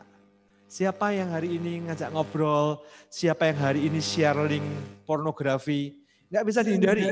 Bisa mencegah anak kita nggak akan nonton pornografi, nggak bisa. Tapi dengan dia sahabatan dengan kita, dia bisa cerita, hari ini ada yang share video kayak gini, dan kita bisa ngobrol. Nah, itu untuk orang dewasa. Nah, bahayanya itu, kita kemudian bisa ngobrol. Jadilah sahabat dan Ibu Jos. Oke. Baik. Oke, ada lagi kah yang ada di sini? Kalau belum ada mungkin via Zoom ya Pak ya? Iya, baik. Sudah masuk ke sini nih. Oke. Ada yang bertanya judul-judul game yang asusila. Wow. Itu ada ratusan, ada ribuan. Jadi sungguh-sungguh kita nggak bisa memblokir gitu ya, game dewasa gitu ya. Ketik aja di Google game dewasa dan itu selalu ada terus. Dan yang versi Indonesia pun banyak sekali, yang versi Indonesia. Yang sudah pakai bahasa Indonesia, yang tampilan wajahnya itu juga wajah-wajah Asia gitu ya. Jadi bukan video-video yang kaku, grafiknya kaku, itu sudah banyak sekali. Jadi kalau kemudian kita akan ngurusin satu-satu, setiap hari ada orang yang jualan lagi, ada yang jualan lagi. Sehingga daripada kita susah, memantau ada judul game apa, jadilah sahabat anak dan ingin tahu kalau yang ini gamenya apa. Sesekali ikut main gitu ya. Ini gamenya apa? Sehingga kita tahu. Karena ketika anak kita main, biasanya kawan-kawan yang lainnya, yang entah dari negara manapun itu juga akan ikut main. Dan mereka biasanya juga punya pola jam tertentu mereka akan janjian dan main. dan kita temani. Tapi sekali lagi harus seperti ibu itu, jadi sahabat. Oke ya. Jadi sahabat. Iya, nah, wow. Ada lagi nih Pak, kalau tadi ditanya game-game yang asusila, kali ini game yang bagus listnya nih. Adakah list game online yang masih positif? Nah, ini kan berkebalikan sama tadi ya. Iya. Wah, ini Bapak jadi di endorse ya. Ada kelihatannya, nah saya jualan loh nanti kan. Wah gila nih rumahnya maksa-maksa topik ini rupanya jadi endorse jualan game. Nah, iya. sedihnya itu ya, saya itu psikolog klinis, jadi jarang main game gitu ya. Saya hanya tahu game gara-gara kemudian jadi negatif. Tapi pasti ada game yang positif. Yep. Tapi ada ide yang lain. Ini yang kemudian saya ingin juga ngobrol dengan anak-anak. Jadi daripada sekarang hanya main game, jadi kayak di Unika itu ada jurusan satu prodi gitu, itu ya prodi tentang bikin game. Dan bikin game itu setiap kali di-download kan kita dapat duit. Dan itu kan sekarang ada les-lesannya, nggak harus nunggu sampai kuliah ya. Bahkan ada les-lesan coding untuk anak SD. Jadi kemudian anak-anak kita sekarang diajari bikin web, diajari bikin game. Nah ini yang kita suarakan, daripada kamu diberdayakan oleh game, bagaimana kalau kamu memberdayakan dirimu untuk game. Jadi mendapatkan duit, jadi jualan, bikin game, jual, bikin. Jadi bukan hanya penggunanya. Kali-kali kalau gereja bisa bikin kayak gitu ya, wah ada kursus coding gitu. Kalau di luar kan bayar 300 ribuan, kalau di gereja bisa gratis gitu. Orang yang jagoan game itu yang ngajari anak-anak kita. Sehingga anak-anak kita bikin game dan gamenya diupload di sekolahnya teman-temannya yang pakai. Wah itu kan jadi lebih menarik. Jadi itu tentang coding, jadi bagaimana kemudian bahasa program gitu ya. Di Semarang sudah cukup banyak kursus yang kayak gitu. Kursus coding untuk anak SD, untuk anak SMP, 200 ribu, 300 ribu. Rasanya itu hal yang menarik. Ya. Oke, terus juga banyak nih. Terima kasih Pak Ake untuk pencerahannya gitu. Dan juga ada yang juga gara-gara ngomongin coding pengen ikut kursus coding juga. Iya. Iya, Pak, kalau seringkali nih kadang kalau tadi dikatakan bahwa orang tua paling tidak mendampingi putra-putrinya ya. Nah, kalau keluhan ibu-ibu akhirnya ini papa sama anaknya akhirnya ngegame terus. Nah, gimana dengan pernyataan yang seperti itu? Iya, itu pasti nyebelin sekali. Itu ada, saking kompaknya ya, saking didampinginya. Iya. Itu hal yang lain, itu muncul masalah yang lain itu. Karena kalau para perempuan kan kebutuhannya relasi, ngobrol, terhubung. Nah, laki-laki itu game itu bisa untuk jadi rekreasi. Seorang perlu mikir liane dan fokus gitu. Wah, itu bisa malah geger gitu ya. Nah iya, jadi kita perlu ikutan main game tapi sekali lagi tetap dibatasi gitu ya. Kalau perlu mamanya ikut diajak. Memang perempuan nggak terlalu suka ngapain main game gitu ya. Lebih suka lihat layangan putus gitu. gitu. So, lebih suka yang emosional. Sehingga ya, andai kata kita main game ya perlu dibatasi. Hanya main game hanya membangun relasi dengan anak. Bapak Ibu sekali lagi, semua usaha kita, semua jerih payah kita, semua jungkir balik kita dari pagi sampai sore, ngurusi toko kita, ngurusi dagangan kita, ngurusi kerjaan kita. Untuk siapa? Untuk siapa? Kan untuk anak gitu ya. Jadi sedih kalau kemudian kita berjuang untuk mendapatkan semuanya itu, tapi kemudian kita kehilangan jiwa anak kita gitu. Sehingga sediakan waktu di tengah semua sibuknya kerjaan kita untuk main game dengan anak. Hanya untuk tahu anak kita berteman dengan siapa, anak kita mainan apa, chatnya ngapain. Di semua berantakannya jadwal kita, tetaplah uyel-uyelan dengan anaknya gitu ya. Supaya kemudian anak merasa aman untuk kemudian cerita ketika kemudian kita gendong anak kita, ngobrol dengan anak kita, jogging dengan anak kita, akhirnya anak kita cerita. Dia sedang berteman dengan ini dan orang ini kayak gini. Sehingga kemudian rasanya jadi gak sia-sia kita kerja keras gitu. Karena kita tahu bahwa anak kita aman. Anak kita aman. Karena semua effort kita, karena merekalah reason for being kita. Untuk kita tetap ada, itu kan sesungguhnya alasannya untuk mereka itu kan ya. Jadi mari sediakan waktu untuk anak kita. Begitu. Oke, Pak, saya juga punya satu pertanyaan lagi. Kalau seumpama nih Pak, anak-anak ketika usia balita atau apa kan ada screen time nih. Nah, game pun kan juga termasuk salah satu screen time. Nah, bagaimana sih tataran usia dari mulai anak sekarang kan juga di bawah 5 tahun tuh udah pada suka kadang dikasih gadget atau apa sampai dengan kuliah, itu adakah pembagian waktu atau screen time yang tepat Gitu. Tidak hanya kita mengawasi aja atau bermain bersama, tapi screen time-nya tuh seperti apa nih yang istilahnya yang diperbolehkan. Ya, itu juga dalam aturan itu ya. Kita perlu membuat aturan, anak-anak boleh main game berapa lama, boleh media sosial berapa lama, harus ada aturannya. Meskipun tidak selalu berkorelasi bahwa kalau waktunya lebih sedikit, maka akan lebih aman. Karena kemudian yang dilakukan di handphonenya itu ngapain? Sekali lagi ada sesuatu yang itu memang beda dengan zaman kita. Di zaman ini semuanya by teknologi. Belanja dengan di sini, ngerjain tugas di sini. Sehingga ketika kita screen time-nya kaku, pokoknya nggak boleh pegang handphone, rasanya memang itu sudah bukan zaman kita. Tetapi yang kita batasi adalah kamu buka apanya berapa lama. Nah, kita perlu membatasi itu. Kamu main game setengah jam, meskipun untuk anak-anak SMP nggak bisa setengah jam. Wah, game-game online itu terlalu asik ya, terlalu naik asik. Naik level loh, apalagi naik level gitu, naik level dan dapat sesuatu. Mereka semakin berani ngeyel, dapat duit, dapat 200.000. Mainnya lah, aku 1 jam dapat 200.000. Wah, mereka tambah ngeyel gitu kan ya. Sehingga kemudian memang itu kita diskusikan dengan baik. Buka webnya berapa lama, ngerjain tugasnya karena semua online berapa lama dan diberi batasan. Dan rasanya karena tekanan sekolah juga beda-beda, perlu diskusi. Jadi susah untuk membuat kaku gitu ya. Sehingga kita tahu anak kita cukup. Untuk anak saya yang kecil yang umur 5 tahun, tadinya dia enggak susah sekali, tapi saya mulai tegas. Enggak, 10 menit ya 10 menit. Selesai tarik, mau marah-marah, nangis-nangis, silahkan nangis. Mau gulung-gulung, silahkan gulung. Pokoknya 10 menit ya sudah gitu. Awalnya protes-protes, lama-lama dia tahu protes juga enggak ngefek gitu ya, sudah gitu. Dan selalu memberi syarat. Boleh megang itu kalau yang ini juga dilakukan. Sehingga kemudian menjadi seimbang. Nah itu tentang pengaturan waktu. Tapi tentang berapanya diskusi dengan anak. Ingat fokusnya anak adalah sahabat kita. Kalau anak jadi sahabat kita, rasanya itu sudah separuh sendiri. Tapi tetap bagian yang utama. Ini bagian yang utama. Kalau kita nggak menancap di pokok anggur itu, habis kita. Tetap bagian yang paling utama adalah kita berharap pada kasih setia Allah, pada kasih karunia, pada penyelenggaraan Allah.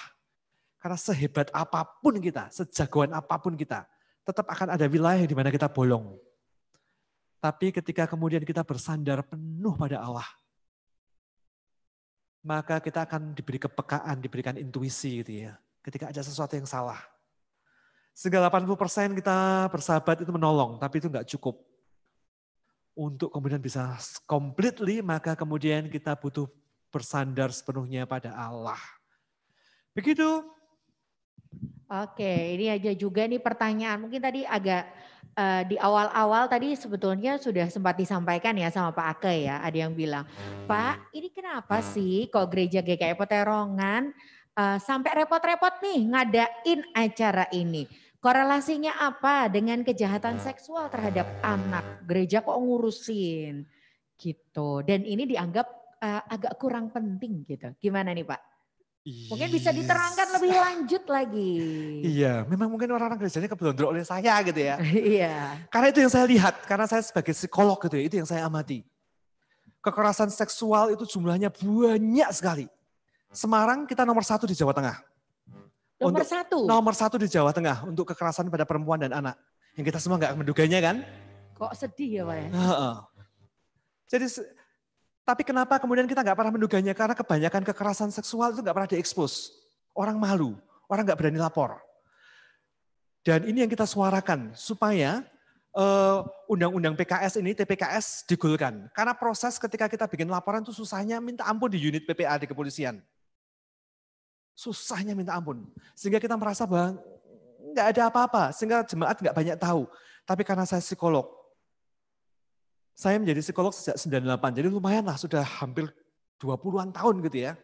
Tapi saya merasakan bahwa kekerasan seksual itu baru belakangan ini yang drastis sekali naiknya. Dan kekerasan seksual begitu kemudian anak kita tersentuh. Begitu mereka mengalami kekerasan seksual. Itu hidup mereka berantakan, hancur seumur hidup. Ada satu kasus gitu ya. Ada satu anak yang setiap kali bangun gitu bantalnya tuh basah kuyup. Sehingga dia tidur tuh nangis. Tapi dia nggak ingat mimpinya itu apa. Ini karena bawah sadarnya tuh berusaha melindungi karena saking sakitnya. Ada kasus yang lain yang kemudian saya minta untuk ke sana gitu. Jadi dia nggak ingat antara jam 8 sampai jam 4 pagi itu apa yang terjadi. Jadi dia mengalami amnesia temporer hanya pada jam itu. Karena pada jam itu dia mengalami kekerasan seksual. Sehingga dia nggak bisa ingat jam itu ngapain, dia nggak bisa ingat. Karena saking sakitnya. Beberapa orang itu kemudian membenturkan kepalanya berkali-kali ke tembok. Dan terus menerus. Karena untuk mengurangi rasa sakitnya. Saya pergi ke banyak tempat. Saya lulus 98 kemudian ke Papua. Dan itu gegeran-gegeran, waktu itu kan gegeran Papua mau merdeka, zaman Gus Dur gitu ya. Saya tahu konflik itu mengerikan. 2005 saya ke Aceh, ngurusin tsunami, sampai 2007 ke Nias. Dan ngeri bahwa tsunami itu mengerikan. Tapi kemudian saya menemukan, mulai 2011 saya menjadi kepala pemulihan trauma ya. Kekerasan seksual itu jauh lebih mengerikan. Karena itu personal sekali. Kejadiannya sudah 20 tahun yang lalu, sudah 30 tahun yang lalu. Tapi pelaku, korban itu masih bisa mencium bau pelakunya.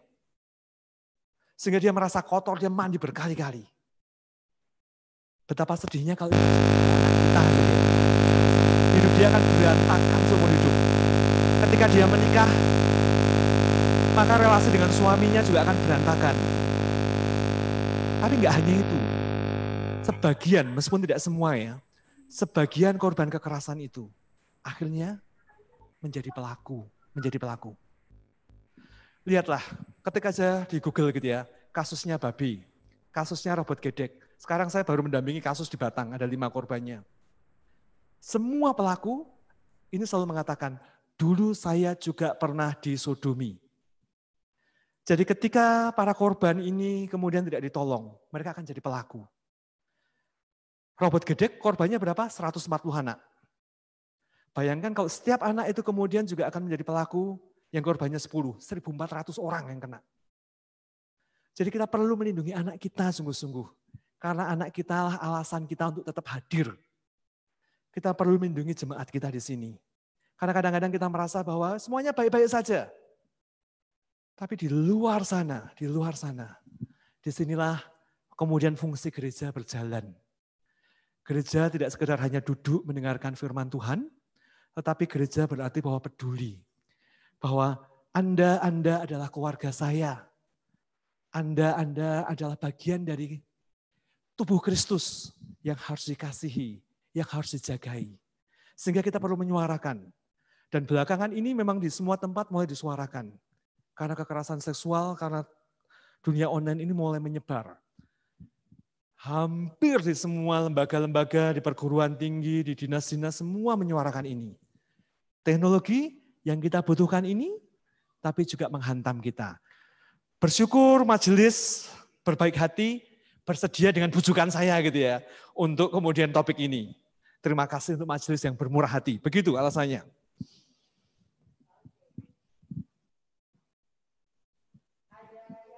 Lagi? Oke, baik. Halo, selamat malam Pak. Nama saya David. Saya mau nanya Pak, kan biasanya anak itu kadang rewel ya. Kalau udah rewel terus kan orang tuanya tuh biasanya kalau udah dikasih game malah dia tenang, malah enggak rewel. Nah, itu kalau sudah main game gitu malah terus kecanduan jadinya setelah itu. Nah, malah kecanduan malah terus bagaimana kalau misalnya suatu anak itu dikatakan kecanduan terus berapa lama dia pemulihannya supaya lepas dari kecanduannya itu dan bagaimana cara pemulihan dari kecanduan tersebut. Terima kasih. Terima kasih Pak David yang diceritakan Pak David itu juga banyak dihadapi oleh orang tua sekarang. Karena inilah pengasuh anak kita sekarang ya, begitu ribut kasih itu dia diem gitu. Kita bisa kerja, bisa fokus gitu ya. Jadi ini cara supaya kerja kita bisa fokus. Anak ribut kasih handphone gitu. Tapi sesungguhnya ini yang menghancurkan anak kita juga. Sekali lagi kita nyari duit itu untuk anak. Jadi sedih kalau kemudian kita kehilangan anak kita gitu ya. Gara-gara kita mau shortcut gitu. Nah, yang pertama adalah tegas. Anak-anak kenapa kemudian rewel? Kenapa beberapa anak-anak itu kalau lewat toko mainan atau kita ajak ke Java Mall yang di bagian lantai 2 ya, yang sampingnya ada mainan di samping matahari itu tiba-tiba di sana dan nangis gitu. Kira-kira kenapa? Begitu sampai toko mainan, kemudian mereka nangis atau gulung-gulung gitu. Kira-kira kenapa? Supaya apa? Supaya dituruti. Dan kenapa anak-anak gulung-gulung dan nangis-nangis? Supaya dituruti. Karena dia tahu, papa mamanya pasti malu kalau dia nangisnya di depan toko, banyak orang. Terus kemudian dituruti, kan daripada aku malu tak turuti gitu ya. Akhirnya dia tahu papa mamanya bisa ditaklukkan. Anak kita tahu, kita bisa ditaklukkan. Kalau dia rewel terus nanti papanya akan kasih handphone. Nah, dia pengen main handphone, caranya supaya bisa dapat handphone, rewel aja, nanti dikasih. Akhirnya anak kita berkuasa. Cara dapat handphone, rewel. Rewel, nah, jangan sampai kalah dengan anak. Betul kita jadi sahabat anak, kita mencintai anak kita, tapi jangan sampai kalah. Jadi mau rewel, rewel lah. Mau gulung-gulung, gulung-gulungnya enggak ya enggak. Anak kita tuh pintar kok. Kalau dia tahu bahwa dia enggak akan mendapatkan dengan rewel, maka dia akan ganti strategi. Jadi yang pertama adalah konsisten. Semakin dia rewel, semakin enggak dikasihkan. Boleh pakai handphone kalau kamu manis. Jadi kalau saya boleh pakai handphone kalau semua kerjaan sudah selesai. Jadi anak saya yang umur 5 tahun, saya izinkan untuk main handphone. Karena saya tahu hidup nanti semua dari sini. Kalau kemudian saya pegang sama sekali, nggak nyentuh sama sekali, dia berantakan. Saya batasi 1/4 jam total sehari. Tapi ada syaratnya. Halaman belakang harus sudah disapu dulu. Semua mainan sudah dirapikan. Bantal, selimut, semua sudah dibereskan. Kalau sudah, baru boleh pegang. Saya nggak akan izinkan dia menang gitu ya. Boleh pakai ini, asal semua aturan dia lakukan dulu. Sehingga kemudian dia tahu, untuk bisa pegang dia harus jadi manis. Nah, caranya gimana Bapak Ibu? Ya, pertama Bapak Ibu harus konsisten. Jangan sampai kalah dengan anak. Tapi juga ketika dia berhasil menahan diri, segera diapresiasi. Ketika dia berhasil nggak pakai handphone, atau dia memintanya handphone dengan cara yang baik, setelah mengerjakan semua tugasnya, puji dia. Atau kalau dia sudah mulai tertib, seperti kesepakatan 15 menit dan dia pakainya 15 menit, segera sepakati. Segera dipuji. Kadang-kadang kita kan gitu, kalau anak kita nggak memenuhi aturan, nggak mandi atau nggak ngerjain tugas, wah kita cerewet. Tapi kalau anak kita rapi ngerjain tugas, kita yang menang baik gitu, orang ngalem gitu ya. Padahal anak kita kan butuh pujian. Nah itu parenting. Nah di gereja kita juga ada tokohnya loh, ada Bu Christine, nah itu jagoan parenting, positif parenting gitu ya. Suatu saat mungkin perlu mengundang Bu Christine juga untuk bicara tentang hal itu. Jadi bagaimana kemudian anak bisa tertib dengan aturan. Nah gimana dengan kecanduan? Nah kecanduan itu kemudian jadi ada kriterianya ketika kita menganggap kecanduan. Tidak semua orang yang memegang handphone itu kemudian kita anggap bahwa itu pasti kecanduan. Tidak. Kalau dia sudah tidak bisa melepaskan, ketika kemudian handphone kita batasi dan kemudian dia nggak bisa mengendalikan dirinya, mengendalikan emosinya, itu sudah tahap awal, kita perlu curiga. Begitu dia sudah mengkontrol emosinya jadi berantakan semua, gara-gara kemudian nggak dapat akses. Yang kedua juga ada waktunya, ada batasan waktunya. Kalau kemudian intensitas dia itu terus-menerus sedemikian banyak, sampai 3-4 minggu kayak gitu, nah kita mulai mencurigai. Kemudian dia mulai mengabaikan kegiatan rutinnya, makan dan mandi. Dia sudah mulai mengabaikan. Ini beberapa kegiatan-kegiatan yang biasanya mereka akan menunda-nunda terus.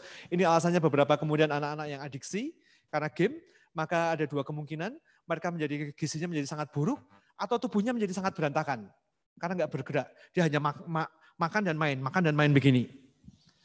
Nah begitu 3 hal ini mulai muncul, nah saatnya perlu dibawa ke psikolog. Di Unika juga Pranoto, kami ada senternya, ada pusat untuk pemulihan kecanduan.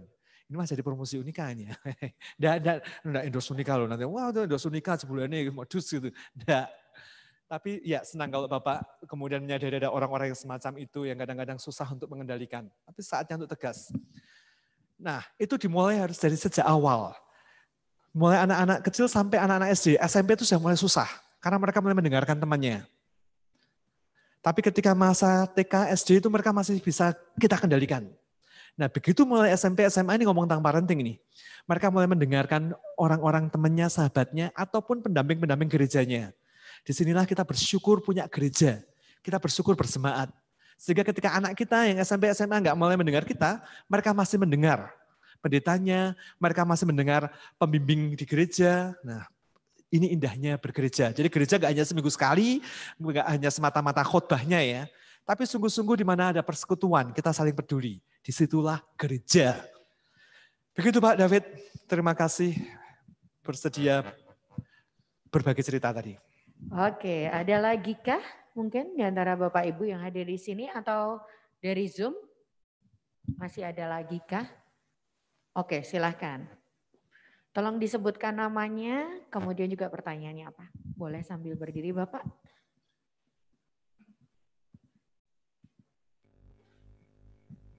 Selamat malam Bapak. Saya dari Pak Har dari Semarang ya. Pak, saya mau tanya Pak, kalau saya kan punya anak itu biaya untuk konsultasinya seperti Bapak kan salah satu mungkin saya lihat juga psikolog yang gelarnya juga lumayan banyak itu berbayar berapa? Jadi mungkin terus caranya gimana Pak? Mungkin Bapak buka klinik di mana? Jadi kita lebih jelas mungkin. Jadi lebih apa ya? Mungkin kalau suatu saat teman saya atau keluarga yang bisa membutuhkan, jadi kan dan gereja ini juga menjembatani. Saya rasa juga terima kasih banyak terima kasih soalnya masalah seperti ini juga apa ya, nggak kelihatan kita langsung kasat mata nggak kelihatan, tapi itu banyak itu loh.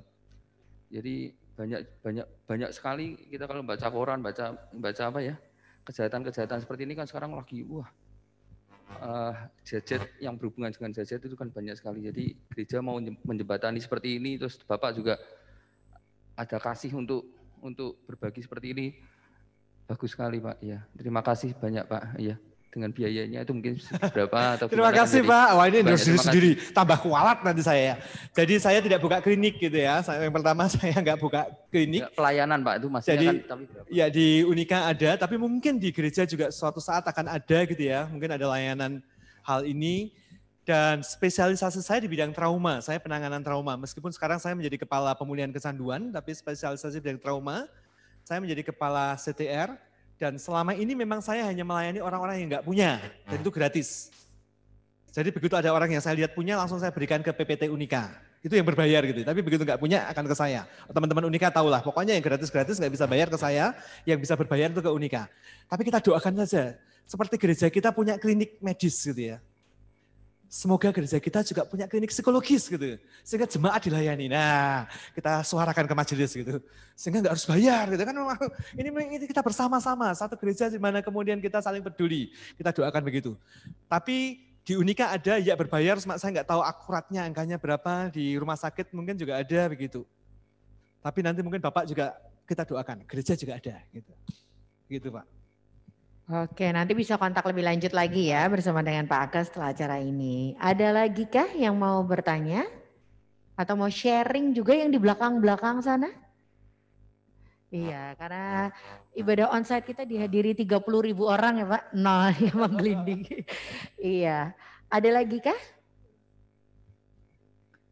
Atau yang via Zoom. Nah, kalau tadi ngomong soal promosi dan bagaimana sih peran gereja, nah Bapak Ibu juga nanti diundang nih untuk bergabung pada hari Kamis juga kita punya lagi nih Pak terusannya istilahnya. Di sini kalau tadi ditanyakan juga di Zoom, apa sih kenapa sih gereja kok repot-repot ngadain acara seperti ini? Kalau hari ini kita datangkan Pak Ake, nah hari apa ya ini? Oh hari Kamis nanti, tepat 3 hari lagi, ini para pendeta dari GKI Peterongan yang akan menjawab dan juga berbagi cerita di Bukan Basa-Basi.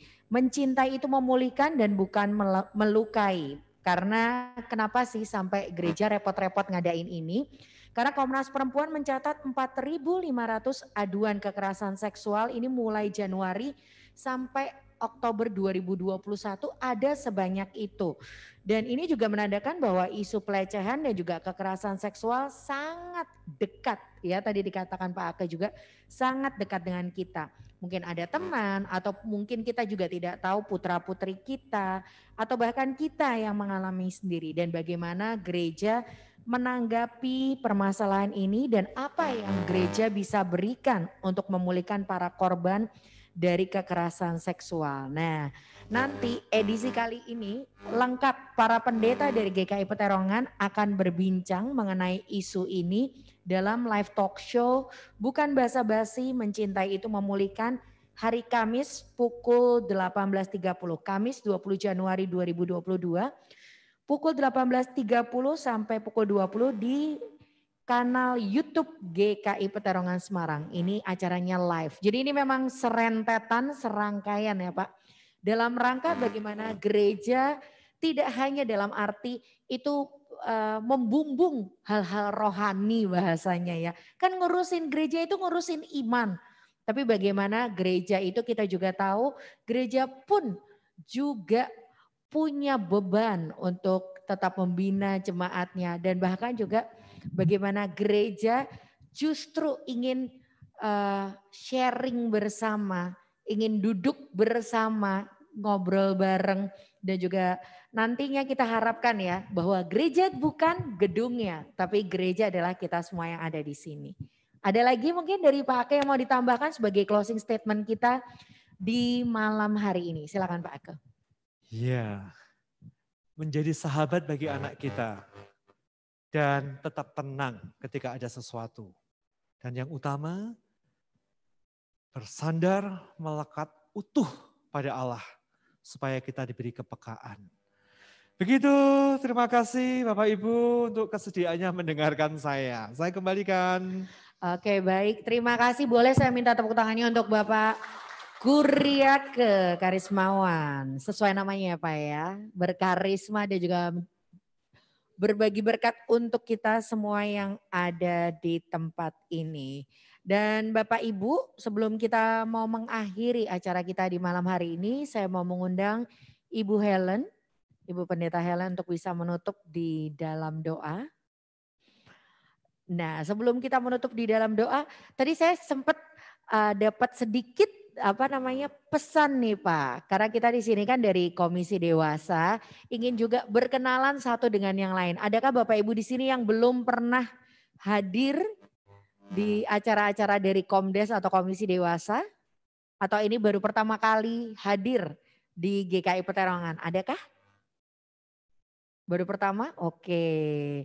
Boleh diperkenalkan namanya siapa tadi Bapak? Silakan.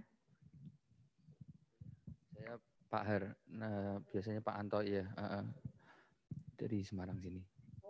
Ya, selamat kenal teman-teman nih. Selamat bergabung ya Bapak ya. Ada lagi kah yang belum pernah hadir di tempat ini? Oke, kami ucapkan selamat datang dan juga terima kasih untuk kehadiran Bapak Ibu yang sudah hadir di tempat ini. Dan mari saya undang Ibu Helen untuk bisa menutup kita di dalam doa. Baik, terima kasih Bapak Ibu Saudara sekalian yang telah mengikuti acara ini di GKI Peterongan secara live maupun melalui Zoom. Terima kasih sekali untuk Pak Ake yang sudah banyak berbagi dan menjadi berkat bagi kami semua, menambah pengetahuan, mencerahkan dan juga menegur kita ya, sehingga kita bisa semakin peka dengan peran sebagai orang tua dan juga saling menjaga. Mari kita bersyukur kepada Tuhan untuk acara malam ini. Kita berdoa. Terima kasih Tuhan Yesus, Engkau selalu peduli kepada kami. Engkau punya begitu banyak cara untuk mengajar, untuk mengingatkan, untuk menegur kami. Terima kasih Tuhan untuk kesempatan malam hari ini. Ketika kami dibukakan, kami dicerahkan bahwa ada begitu banyak bahaya di luar sana yang kami tidak sadari. Karena kami melihat anak-anak kami masih berada di sekitar kami. Kami rasa aman, kami rasa mereka baik-baik. Tapi ternyata ada begitu banyak godaan, gangguan, dan juga bahaya yang mengancam mereka. Tuhan, kami mau serahkan setiap keberadaan kami, baik anak-anak-Mu yang mengikuti di tempat ini maupun juga melalui Zoom, kiranya Tuhan yang akan terus gemakan di dalam hati setiap kami, supaya kami terus boleh rindu bertanggung jawab lebih lagi terhadap peran yang Kau percayakan sebagai orang tua. Tambah-tambahkan hikmat, tambah-tambahkan kepekaan, sehingga kami semakin mengerti apa yang kami harus lakukan di tengah dunia yang sudah serba digital ini. Ketika kami tidak mengalami ini semua di masa remaja kami, tapi kami harus mendampingi anak-anak kami di masa ini. Tuhan, Engkau sandaran bagi kami, biarlah Engkau yang terus karuniakan hikmat itu, supaya kami dimampukan menjadi sahabat yang baik buat anak-anak kami. Kami dimampukan untuk bisa mendidik dengan penuh kasih, tetapi juga sekaligus di dalam kebenaran. Tuhan berkati relasi-relasi antara orang tua dengan anak-anak, sehingga selalu ada komunikasi yang penuh cinta, selalu ada keterbukaan, dan berkati setiap orang tua, suami dan istri boleh menjadi teladan iman, teladan cinta kasih yang baik untuk anak-anak, sehingga di dalam rumah anak-anak boleh merasakan kehangatan cinta kasih. Mereka tidak merasa kesepian dan kosong dalam hatinya. Tuhan berkati setiap relasi di tengah keluarga-keluarga anak-anak Tuhan, sehingga semua keluarga umat-Mu kami boleh merasakan cinta Tuhan yang mempersatukan kami. Tuhan yang terus mengikat kami di dalam komitmen kesetiaan kami, komitmen iman kami, sehingga menghadapi begitu banyak ancaman dan bahaya di luar di masa kini, kami boleh tetap berkemenangan di dalam Tuhan. Kami bersyukur Tuhan telah mengutus Pak Ake untuk berbicara, berbagi, membukakan pengetahuan kami, menegur kami. Tuhan berkati Pak Ake di dalam pelayanannya, pekerjaannya, juga keluarganya. Supaya dengan semua talenta dan kesempatan perjumpaan-perjumpaan yang dialami oleh Pak Ake, beliau boleh terus jadi berkat dimanapun Tuhan tempatkan. Tuhan memberkati juga setiap kami, biarlah malam hari ini kami juga boleh beristirahat dengan tenang untuk kembali boleh mempersiapkan diri kami untuk aktivitas esok. Tuhan memberkati juga untuk saudara-saudara yang hadir di GKI Terongan. Dan ketika nanti kami akan pulang meninggalkan tempat ini, damai sejahtera Tuhan juga yang mengantar kami ke tempat kami masing-masing. Terima kasih Tuhan Yesus, kami serahkan seluruh ungkapan syukur kami ke dalam tangan Tuhan dengan sebuah komitmen bahwa kami mau terus dididik oleh Tuhan, dituntun oleh Tuhan. Kami mempersembahkan hidup ini untuk kemuliaan-Mu. Dalam nama Tuhan Yesus kami berdoa. Amin. Baik, terima kasih Bu Helen untuk doa yang begitu indah untuk menutup acara kita di malam hari ini. Terima kasih untuk Pak Ake sekali lagi dan juga terima kasih untuk kehadiran Bapak Ibu semua yang sudah hadir di tempat ini. Jangan lupa sekali lagi saya ingatkan besok hari Kamis untuk bisa bergabung di acara BBB bukan basa-basi yang tadi saya sudah umumkan untuk Bapak Ibu semua. Jangan lupa ya, hari Kamis via YouTube, link YouTube ya. Dan juga akhirnya kami dari Komisi Dewasa juga memohon maaf jika terjadi ada kesalahan ataupun juga ada gangguan teknis. Selamat pulang, Tuhan memberkati. Sampai jumpa.